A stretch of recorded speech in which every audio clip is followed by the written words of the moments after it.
اسمم حمیده، حمید سید. بندرعباس زندگی کنم. بندرعباس هم تو جنوب کشور ایرانه. بندر یک شهر پر از موسیقی. تو خیابوناش هر موقع که ببین موسیقی و رقص گینی.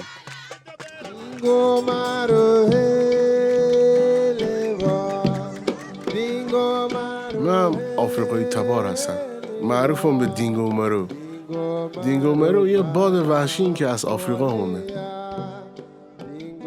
من سالها یه چیزی تو فکر من، آرزو من که با نوازنده و آفریقای تبار مثل خودم کنسرت آفریقایی بنوسم تو هرمزگان. باید از دیریا و از شهرها مثل دینگو مرو رد بشم و آدمانی که موسیقی آفریقایی ازنن می پیدا بکنم.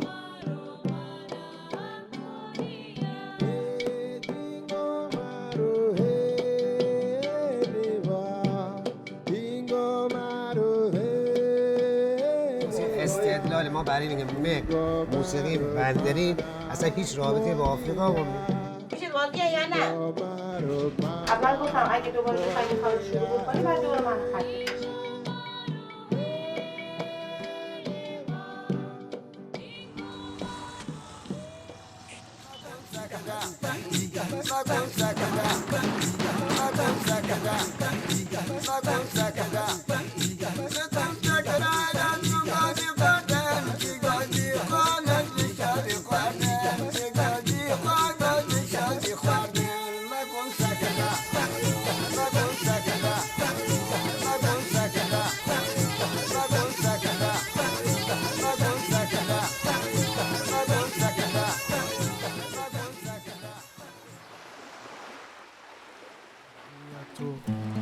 مامای زالی بابا صفیه یه بار به میگو دینگو مرو یه باد وحشی که یکی از وحشی ترین بادونی که از آفریقا مونده.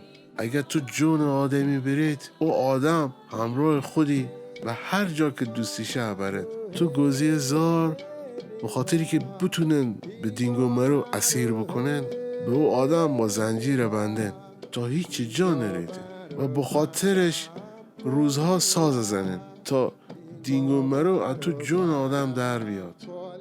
خیلی شخواست که به من گوزی زار بگیره که دینگو مرو از تو جونم در بیاره، ولی می دوستم نین دینگو مرو همه دور باشه. حالا ما و او با هم دوست بوده.